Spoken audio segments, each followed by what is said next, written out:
Hey everyone, welcome to the Totally Well Show. I'm your host, Joyce Strong.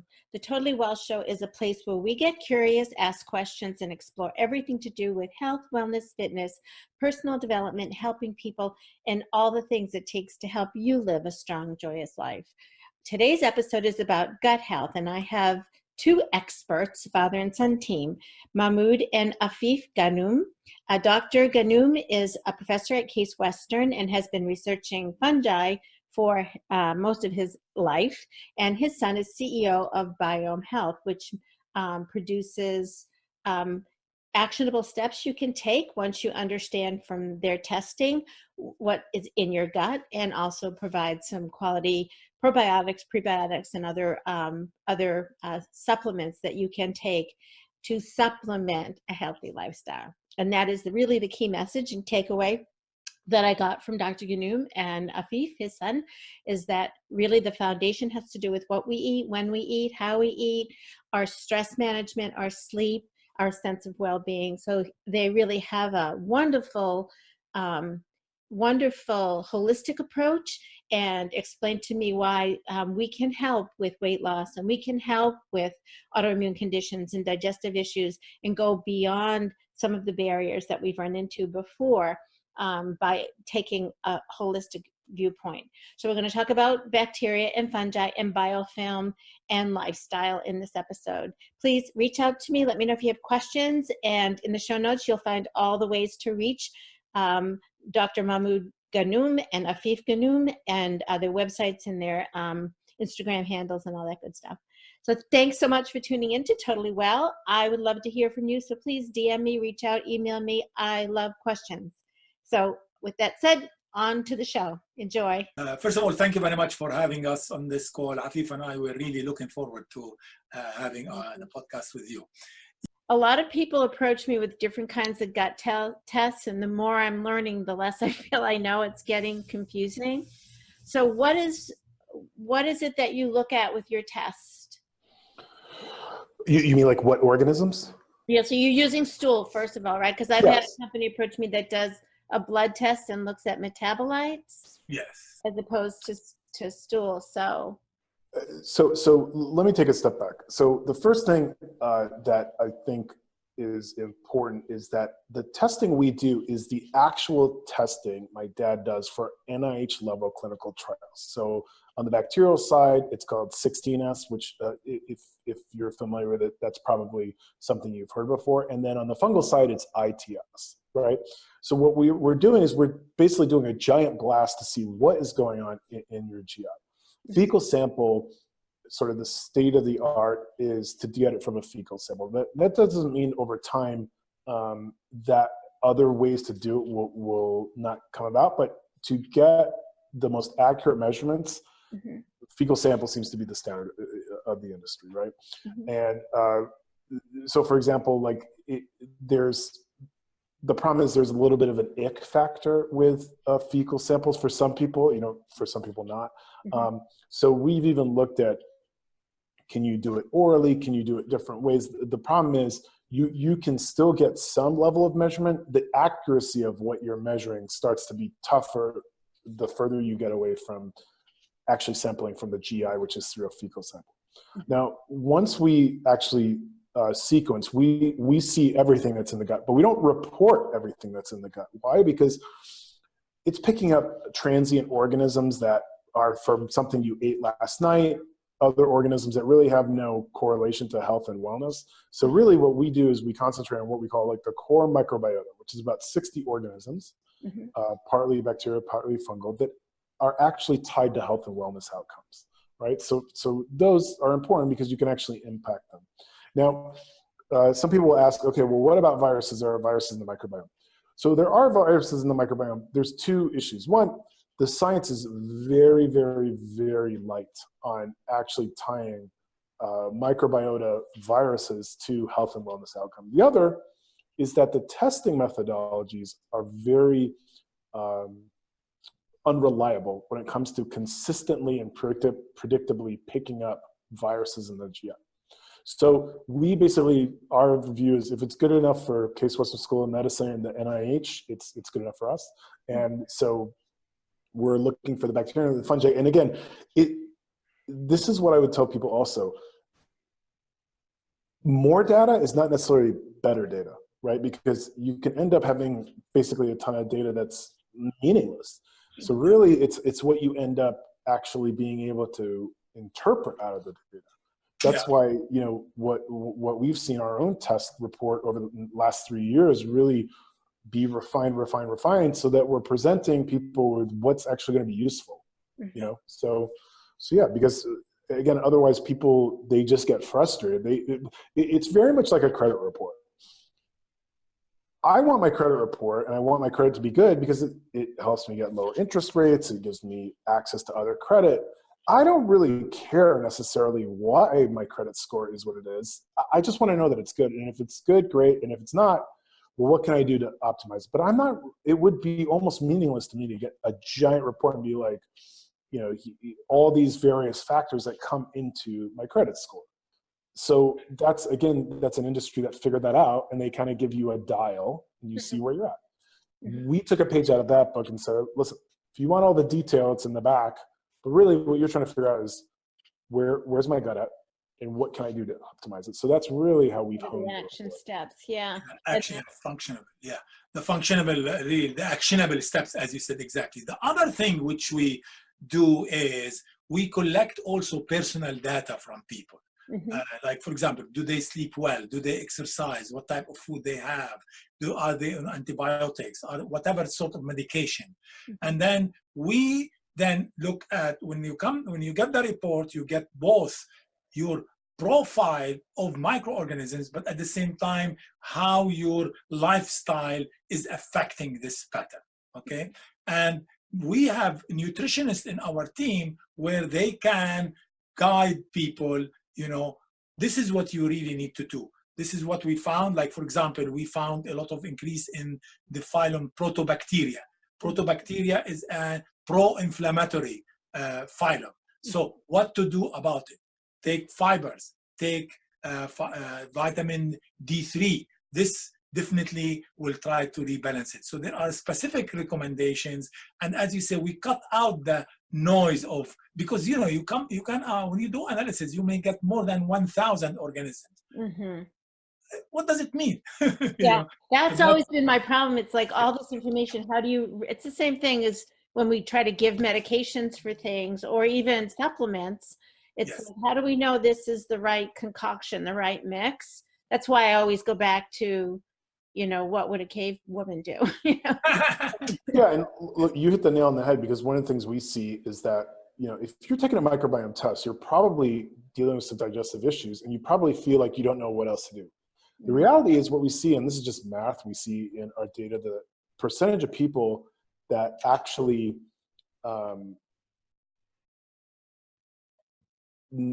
their diet that are actually taking the test, about 40% eat fast food a couple times a month, at least, right? And chances are, if you're eating a couple times a month, you're eating it more frequently than that. That is something that, listen, I don't need you to take a microbiome test. You should be really trying to optimize. Like, the analogy I always use is, we've all been stuck in traffic behind the guy on the carbon fiber bike. He's wearing the Lycra suit, the amazing helmet, and he's 80 pounds overweight. And you're saying, before you buy the carbon fiber bike, the Lycra suit, lose some weight. That will make you go a lot faster on your bicycle, right? It's the same with your microbiome. Before you worry about like what probiotic you need to be taking or like your microbiome levels, like, start with the simplest thing you can do, which is improve how you're eating, and you'll likely see a lot of these things start to go away. It's, in fact, it's even like Cleveland Clinic Center for Functional Medicine. They won't even let you see a doctor before you've gone through their holistic nutritional coaching. And what they found is, it's some, I don't know the exact percentage, but some crazy percentage, like 80% of people never actually have to see the doctor after they've gone through the initial health and nutrition coaching, because what they, you know, it goes back to the antacid thing. A lot of the issues they're dealing with will go away with some fundamental basic changes. And unfortunately, that's not the sexy answer, right? People want something in a pill. They want 3 bulletproof rules to whatever, right? Instead of just, listen, 90% of the stuff, if you just ate reasonably, got a decent amount of sleep, and reasonably exercise, you'd probably be fine. Well, that's what makes it so exciting for me to have you saying these words, because I think it's just marketing and brainwash that people want to believe that, I mean, and maybe just human nature. They want to believe the easy thing. Like the story you said on the bike. I play hockey and coach hockey, and people come to me because they want to skate fast. Yeah. And I look at them and I'm like, there's nothing I can show you on your skates that's going to work better than those 20 pounds or 30 pounds. Everything is marketing. It's whether it's golf equipment, oh, buy this new driver and you'll drive, or biking equipment, or I'm sure that, you know, Bauer skating, right? It's a marketing thing to say, if you buy this product, you will get an edge, right? Same with supplements, same with, you know, a lot of different products, and even pharmaceuticals. You know, listen, obviously when you were going through breast cancer treatment, you need chemotherapy. There are very serious things that you need medication.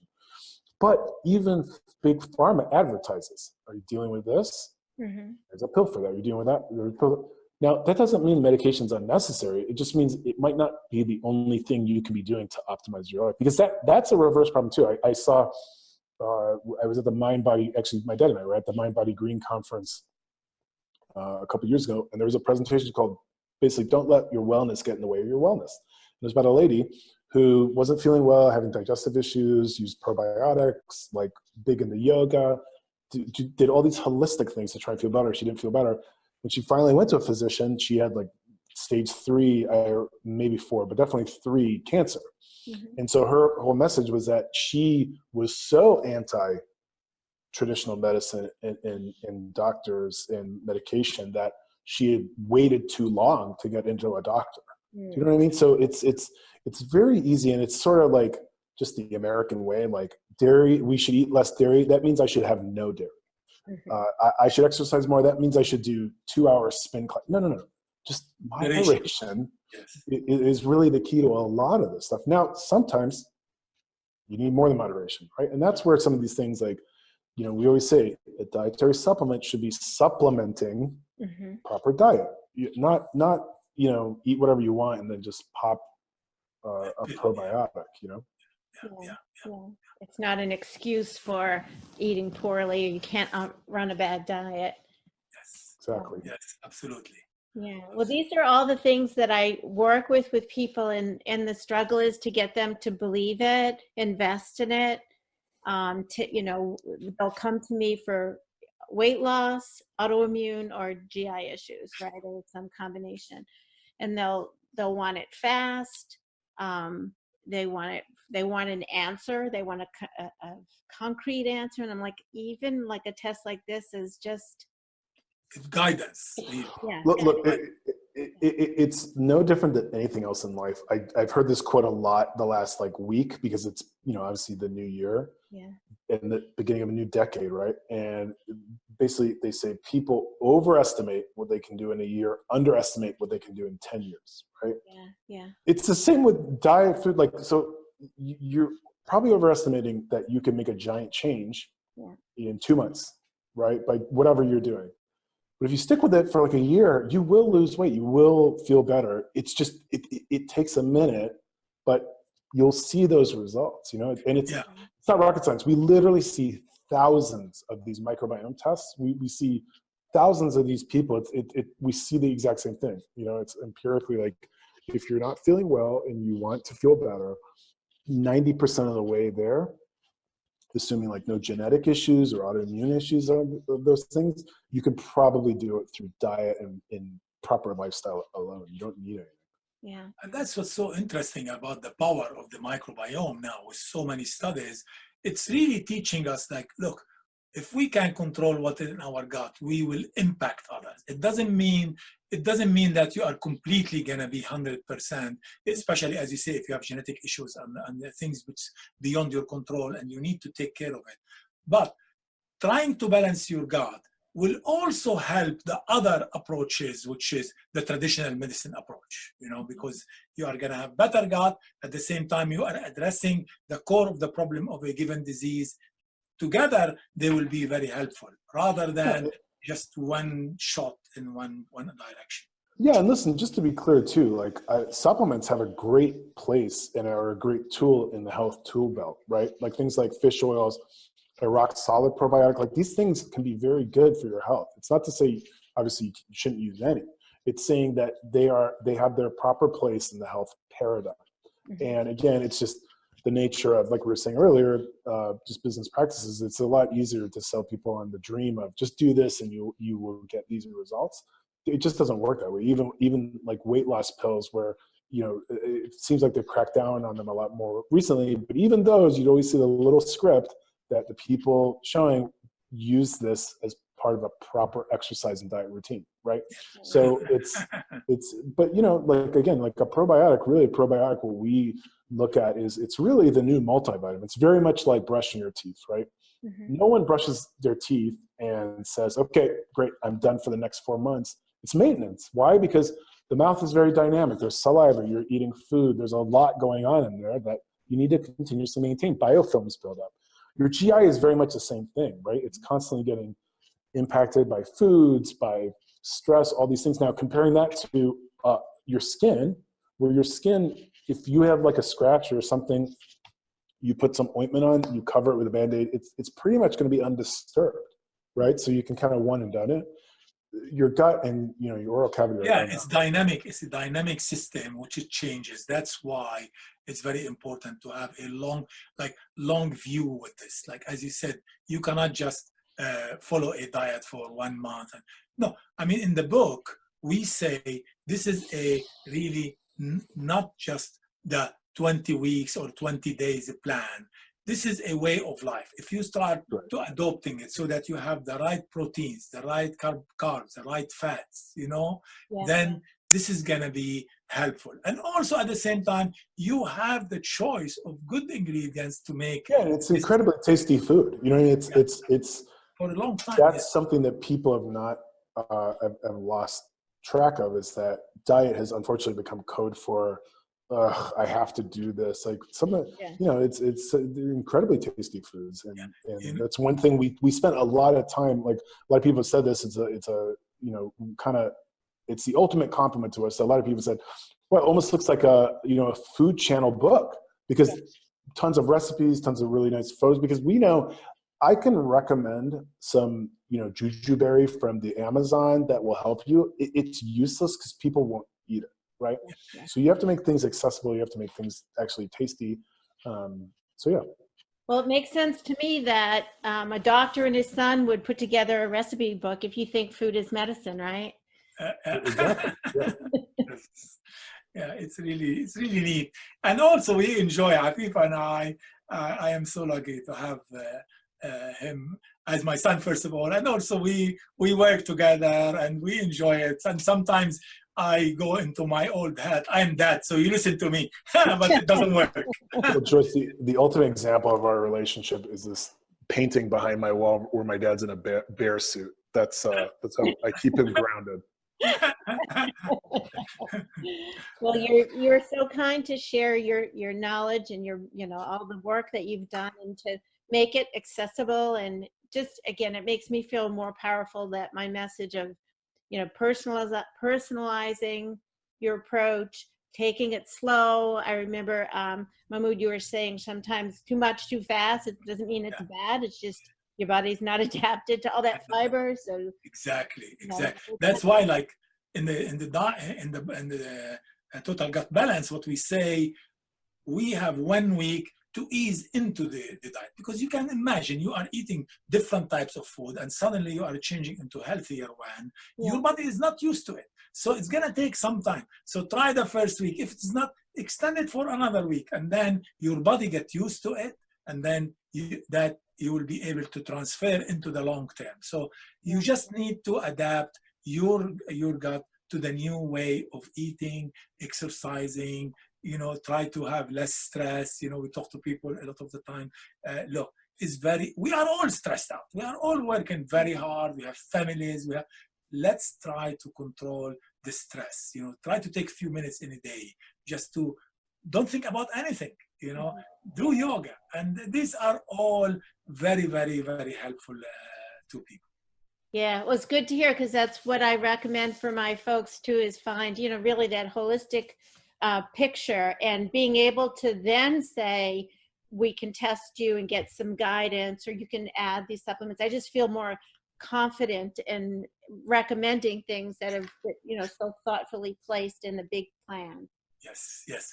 Yeah. One last thing I tell you about, we had a lady, we looked at her microbiome, it looked really out of balance completely, dysbiosis all over the place. Yeah.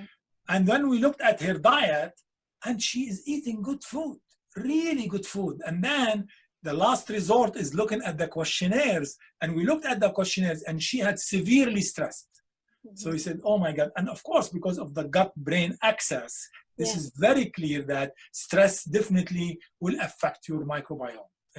So that's what we advised her to do, as I mentioned, some yoga, some meditation, go out for a walk, relax, go out into beautiful nature we have in this country. And that all in all is going to help you, because what you are doing as far as food is concerned is great.